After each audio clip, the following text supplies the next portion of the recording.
Flowers, plants, roots, incredible graphic shapes, courtly figures, astronomical configurations, naked women standing among ornate horns, their hands supporting pipes and rainbows, all woven together with reams of text. Today, 600 years after this magnificent codex was created, we can admire the incredible artistry of its authors. But what they wanted to tell us remains hidden. The most mysterious manuscript in the world is in plain sight, made available online by Yale University. But its secret has eluded centuries of work by some of the world's finest minds, including intelligence cryptologists. There are all sorts of hypotheses, even plausible part decipherments. Early this year, Keegan Brewer and Michelle Lewis argued that the text might contain recipes for abortifacients and contraceptives kept hidden from the malevolent eye of the church. Stephen Bax, an eminent linguist, has provisionally decoded 10 words and 14 symbols. But others think he's wrong. Linguists, codebreakers, cryptographers, some who worked for intelligence services as well as astronomers and historians have all had a crack at what we call the Voynich manuscript. So far, we've got not a lot to show for it, even though computer analysis does show us that the text shares critical features of a language, so it's not a hoax. This week, the world's been considering the fate of Pavel Durov, Chief Executive Officer of Telegram, who was arrested in France on charges that his chat application allowed users to encrypt and share everything from terrorist propaganda to child pornography. Earlier this week, I wrote about the battle between law enforcement and privacy that led up to the Durov case. And if you're interested, you can find a link to it in the description.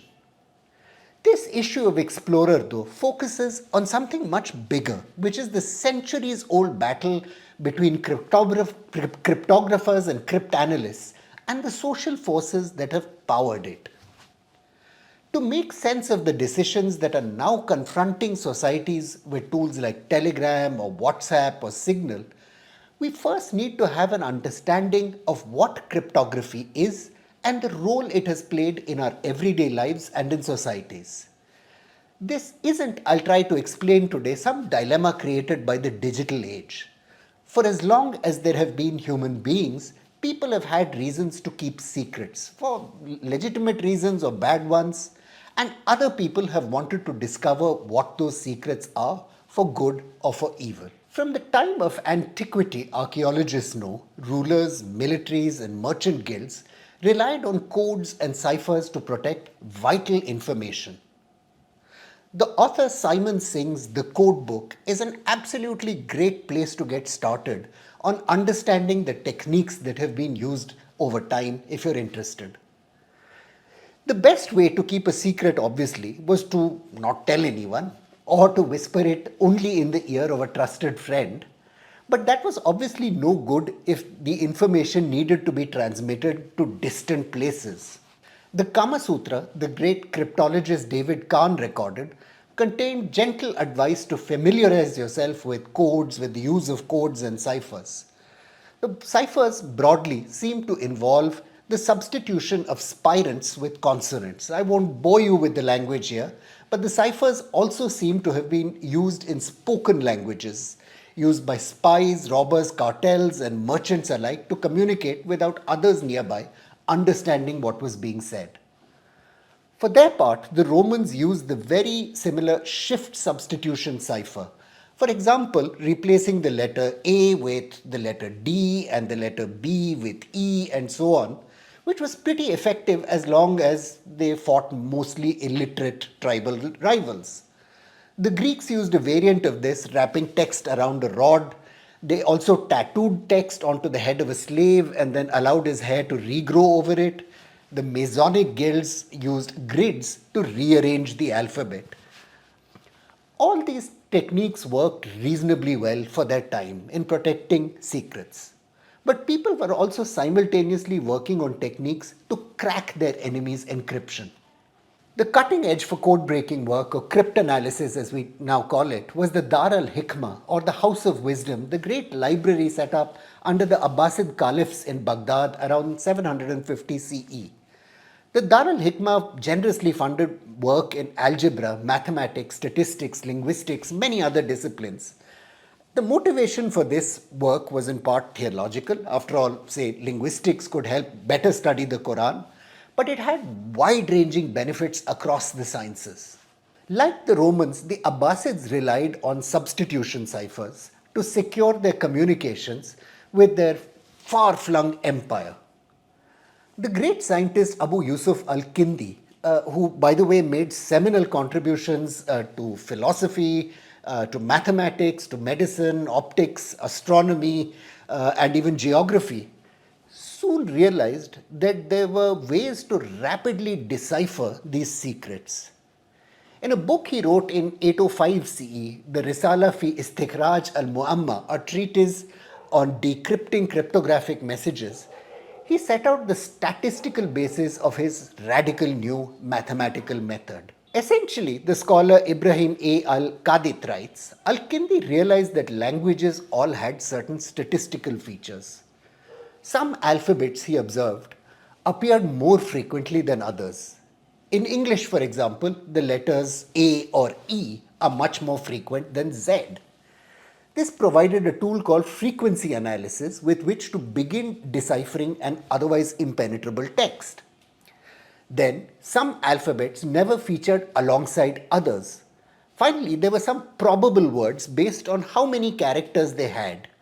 A royal rank, a ruler's name, or a phrase of respect to a god, all provided the cryptanalyst keys into the hidden text. There are obviously some limitations to these decryption methods. For example, frequency analysis only really works for longer passages of text. You need a large amount if you're going to have statistically significant analysis. And if you're smart, Sami El-Tahawi points out, you can amuse yourself by trolling a would-be frequency analyst. French author Georges Perrac in 1969 wrote a 209-page novel, La Disparition, which didn't use the letter E at all. George Adair later wrote a translation also omitting the letter. Faced with threats to simple cipher systems, meanwhile, cryptologists responded with increasingly sophisticated cryptological systems. Leon Battista Alberti, using some of the mathematical insights in the work of the Abbasid cryptographers, created a mechanical cipher disk which allowed him to shift to new transpositions of the alphabet almost at will. The 16th century diplomat Blaise Venier developed an even more sophisticated system using a keyword and rows of alphabets to encipher text. There are a ton of online tools where you can test your skills with these and other evolutions and revolutions in ciphers. I found the one that I've linked in the description particularly easy to use and enjoyable. Now, a lot of this work was about war, but I think it's important to understand that the implications go far, far beyond conflict. All languages, after all, can be thought of as a form of ciphers. From the 16th century, scholars like Johannes Trithemius Anastasius Kircher began working on codices to translate between languages automatically. He even created the Arca Golotactica, which made word-for-word substitutions by moving wooden slats and panels. In effect, a kind of Renaissance-era Google Translate, if you want to think about it that way. Fought on global geographical scales and in an age when wireless transmission had become common, the First World War soon established older methods of cryptography were too cumbersome and too easily broken to be relied on. Producing and distributing code books like earlier ciphers required across gargantuan battlefields and oceans was all but impossible. Code books were also vulnerable to theft, to corruption, and to plain incompetence. The British Admiralty's code breakers, led by Rear Admiral William Reginald Blinker Hall, ran a 5-man deep-sea diver team who gained expertise in retrieving code books from sunken submarines and ships, and thus gave their side a huge advantage. The age of machine encryption began in 1908 when Edward Hepburn was sent to prison for horse theft. There, he later claimed he had the opportunity for calm reflection on the mistakes of his life and decided to create a machine that could allow for easy encryption and decryption of information. Hepburn's cipher machine looks like a sort of small typewriter with 26 letters that write up instead of printing on paper. There is a rotor on top of the machine which scrambles the electrical signal between the letters of the keyboard and the light panel. When each letter is typed, the rotor will rotate one space, giving a new scrambling sequence for the next letter. And this scrambling sequence repeats after 26 letters of the message. So this was a relatively weak cipher, but equivalent to the types of ciphers that were in use at the time, the difference being Hepburn had mechanized them. Even though Hepburn did gain some sales to commercial entities, he was rejected by his prize client, the United States Navy, where the legendary military cryptanalyst William Friedman successfully broke the 5-rotor Hepburn code machine. Friedman, with Frank Rowlett, invented an electric rotor cipher machine that would have irregular rotor movements called the cigaba. This machine used 10 rotors to scramble the alphabet, with another 5 to cause irregular stepping of the 10 rotors. This was used for high-level messages in World War II and was, in quite an achievement, never broken by the enemy. The same thinking process had led German cryptologist Arthur Scherbius to develop the famous Enigma machine, an advanced version of Hepburn's rotor machine, which also used rotor circuits to both encode plain text and decode ciphertext. Used heavily by the Germans before and during World War II, the Enigma machine was considered suitable for the highest level of top secret cryptography. However, like Hepburn's rotor machine, decoding a message encrypted with the Enigma machine required the advanced sharing of machine calibration settings and private keys that were susceptible to espionage and eventually led to the Enigma's downfall. French spy Hans Thilo Schmidt obtained access to German cipher materials that included the daily keys used in September and October 1932. Those keys also included the plugboard settings. The French intelligence passed this material on to the Poles, and around December 1932, Marian Rejewski, a Polish mathematician and cryptologist at the Polish Cipher Bureau, used a theory of permutations and flaws in the German military message encipherment procedures to break Enigma message keys, that is, of the early plugboard machine.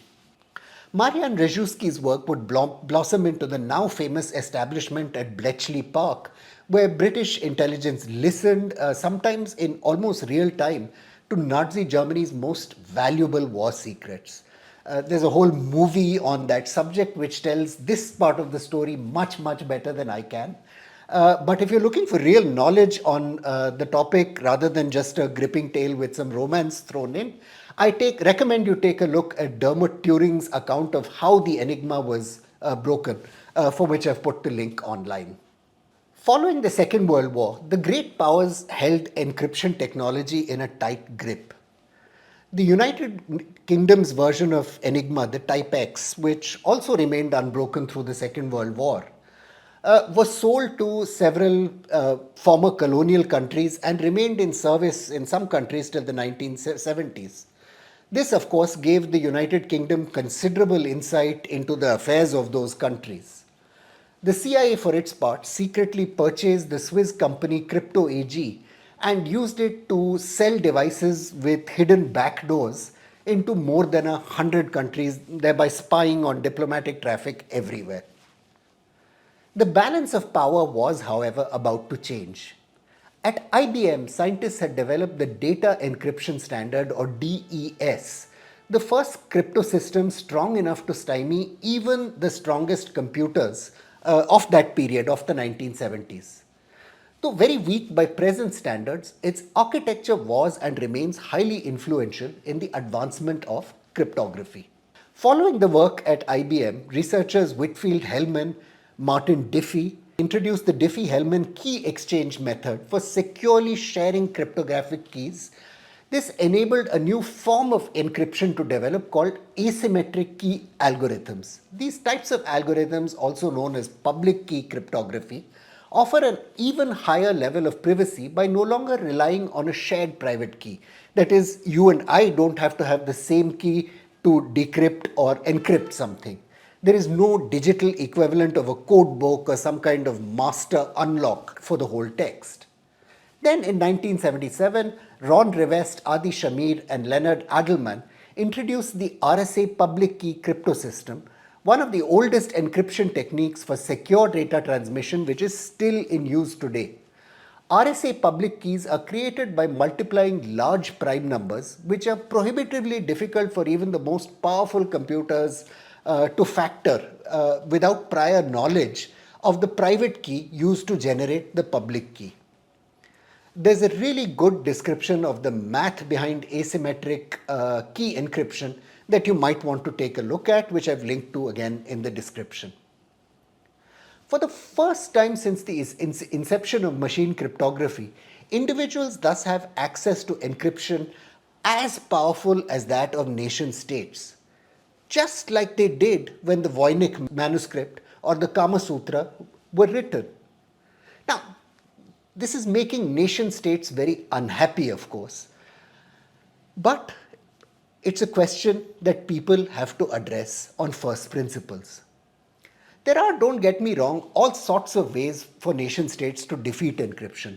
As the Pegasus story showed us, our phones and computers can simply be hacked, which gives governments access to whatever's on them and makes encryption simply irrelevant. If you can read my phone, you don't need to pluck encrypted communications off the net. And for all we know, mathematicians at some secret service have discovered a way to factorize large prime numbers easily, which would make the whole asymmetric key encryption system completely vulnerable and unreliable. It's not as bizarre as it seems. The Germans, after all, didn't know Enigma had been hacked. In fact, lives were deliberately sacrificed by the Allies to let the Germans continue believing that their communications were completely secure. Policy proposals have been popping up around the world in Australia, India, and most recently the UK that call for tech companies to build in ways to gain information about encrypted messages, including through backdoor access. There have also been efforts to increase moderation and safety on encrypted messaging apps like Signal and Telegram to try and prevent the spread of abusive content like child sexual abuse material, criminal networks and drug trafficking. These are all addressing genuine concerns. Not surprisingly though, advocates for encryption are generally opposed to these sorts of proposals. And they have a point. Weakening the level of user privacy that's currently guaranteed by end-to-end encryption has consequences for all of us. The biggest problem is this: if you introduce backdoors or side doors or whatever, you can't introduce them only for ethically bound governments. By weakening the locks on doors, you also make it easier for digital thieves, digital rapists, digital murderers to break in, just like in the real world. The backdoor that, say, lets governments, for example, monitor a child pornographer can also be used to steal our credit card information, our personal details, or our identities. That can come with terrible costs. For the most part, governments want encryption clients to introduce new technologies that might allow for some content moderation as well as increased enforcement of platform policies and laws, all without breaking encryption. There are sort of fringe technologies right now, mainly still in the research phase, which claim they can do this. They are being developed in several different flavors, but most of these technologies ostensibly enable algorithms to evaluate messages or patterns in their metadata to flag problematic material without having to break encryption or reveal the content of the encrypted message itself. Will it work? Who knows? Legally and politically, the space is a hornet's nest. States are desperate to crack down on illicit activity on various platforms, but free speech advocates and privacy advocates argue that what states are doing will end up leading to censorship and intrusion in people's private lives. In my opinion, is a space well worth watching since it may impact all of us. Franking was proposed by Facebook as one of these measures in 2017. It basically embeds a tag in each message that functions like an invisible electronic signature.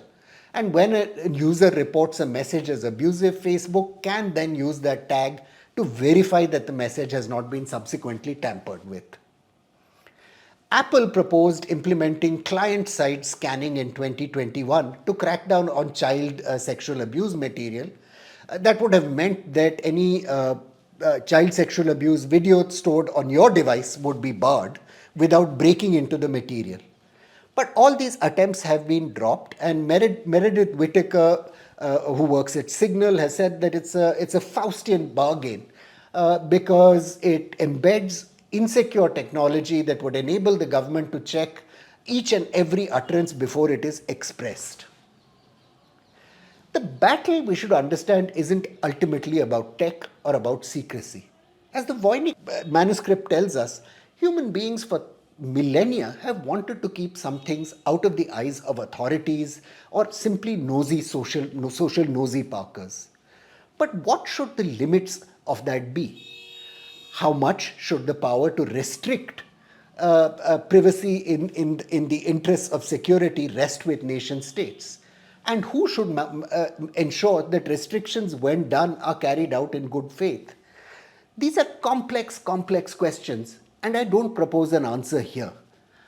I just think it's important to realize that this is something people have battled with for very great lengths of time, and that we need to approach the debate today as something that involves society and ethics, not just gadgets and tech. I'm Praveen Swami, and I'm a contributing editor at ThePrint. Thank you for watching this episode of The Print Explorer.